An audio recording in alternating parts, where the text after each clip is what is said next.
Hello, fellow students. Welcome to Introduction to Philosophy of the Human Person.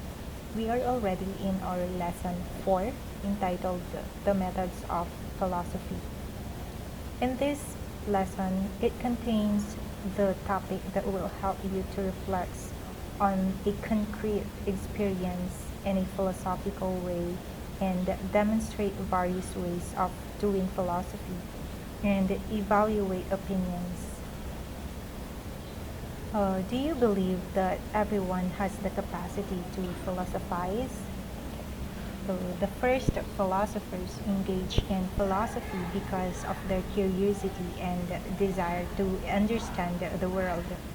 Thus, if you have ever asked or wondered about your surroundings, it will not be difficult for you to engage in the activity of philosophizing.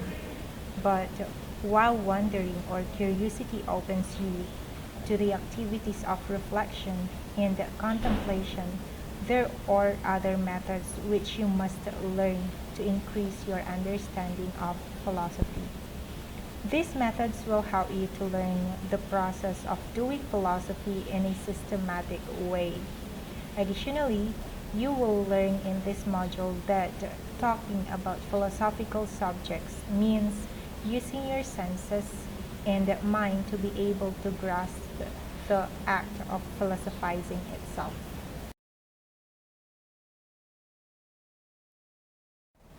The first method of philosophy is the speculation or speculative thinking. Have you ever experienced looking at your surroundings from a lighthouse or a building's rooftop? If you have done so, did you notice how different things seem to be from that vantage point? Were your perspectives broader than if you were on the ground? When we say speculation, it is derived from the Latin word specula, which means watchtower. It implies a vision above that of an ordinary person.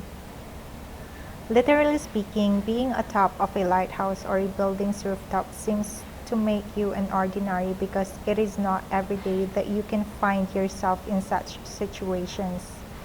This analogy expresses how speculation as philosophical method allows you to expand your perspective as well as your way of thinking by encouraging you to see the bigger picture, or what we call the bird's eye view.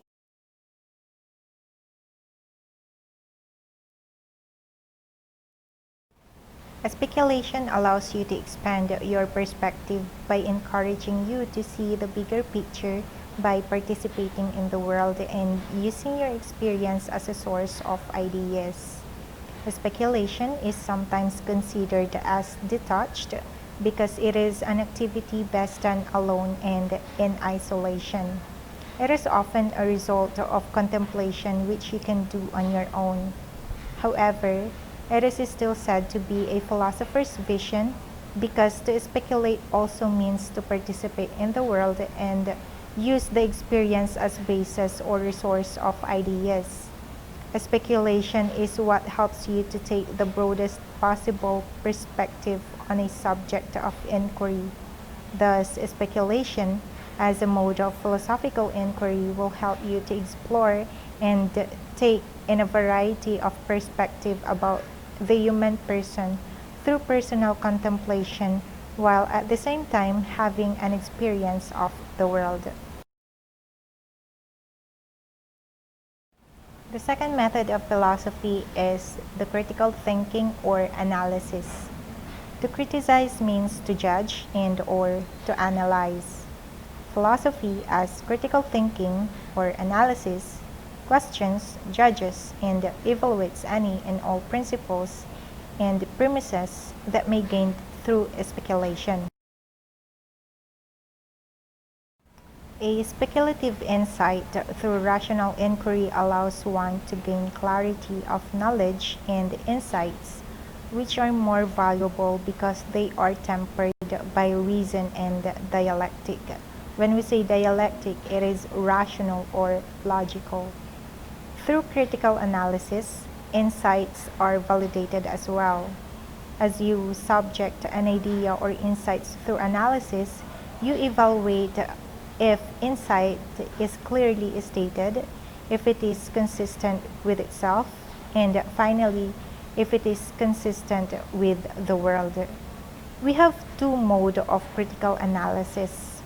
First is logical. When we say logical, the philosophical problems are solved through a careful analysis of the logical structure of the philosophical assertions. In logical analysis, a statement is reduced into simplest form called elementary sentence, which is then verified through observation.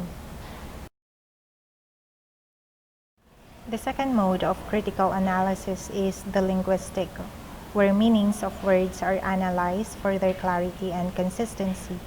When we say linguistic analysis, it requires a clear definition of words to avoid ambiguity or vagueness and therefore ensures clarity of claims. Consider the following example of linguistic analysis here by Lersius of 1895 as cited in Sprague Taylor of 1959. Plato defined man thus: man is a two-footed featherless animal, and was much praised for the definition, so Diogenes plucked a cock and brought it into his school, and said, "This is Plato's man," on which account this addition was made to definition with broad flat nails.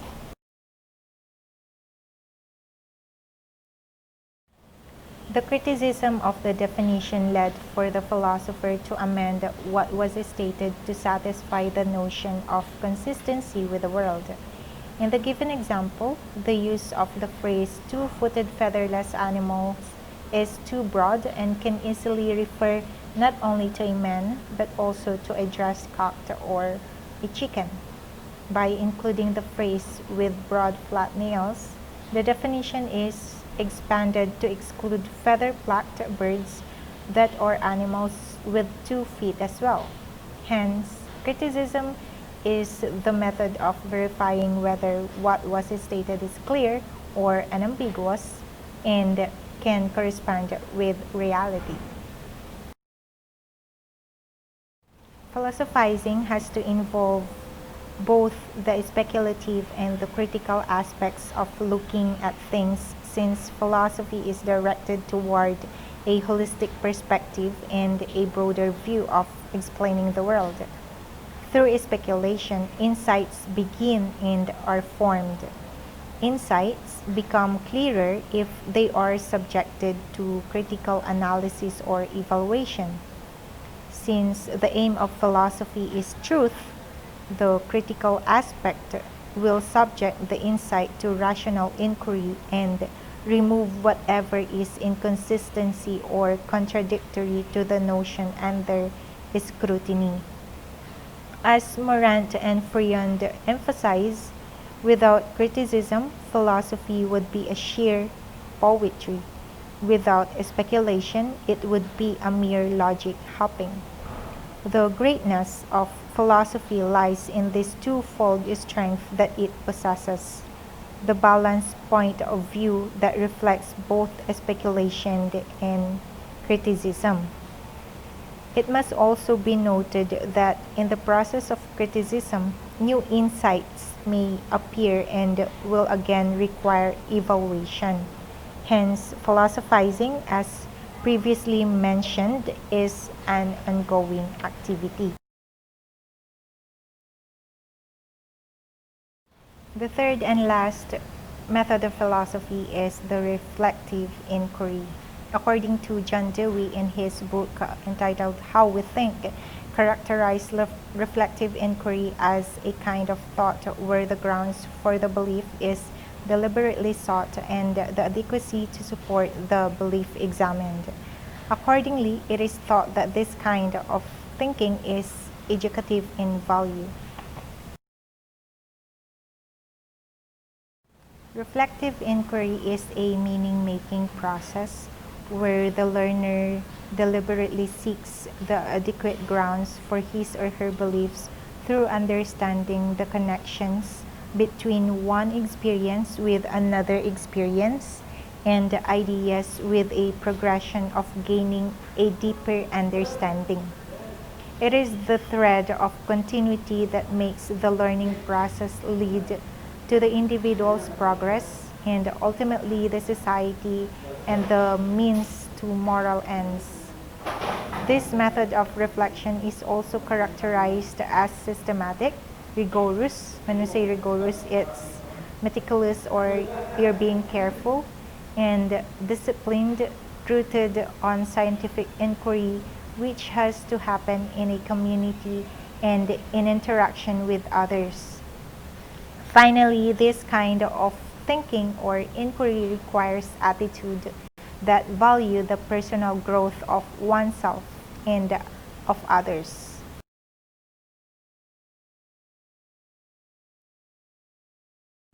The method of reflective inquiry is not far from speculation, which involves being part of or experiencing the world. However, it is clear that while speculation can be detached because contemplation can be done alone, reflective inquiry has to happen with others who are likewise involved in the process of thinking. Reflective thought is better experienced in interaction with others and aims at change happening not only for the person involved but eventually for others and the society.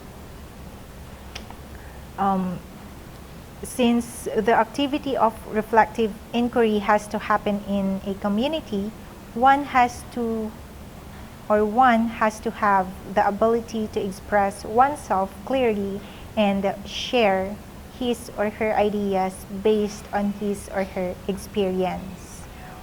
More so, one has to also use his or her imagination and creativity or what we call the speculative aspect to be able to shift his or her perspective from a personal awareness to a public awareness.